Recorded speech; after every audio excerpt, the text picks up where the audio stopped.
हे प्रभु हे प्रभु हे प्रभु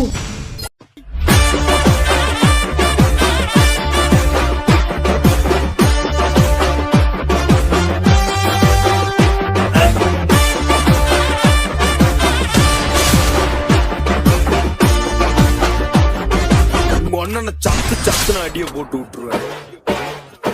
என்ன சண்டைக்கு கூட்டாம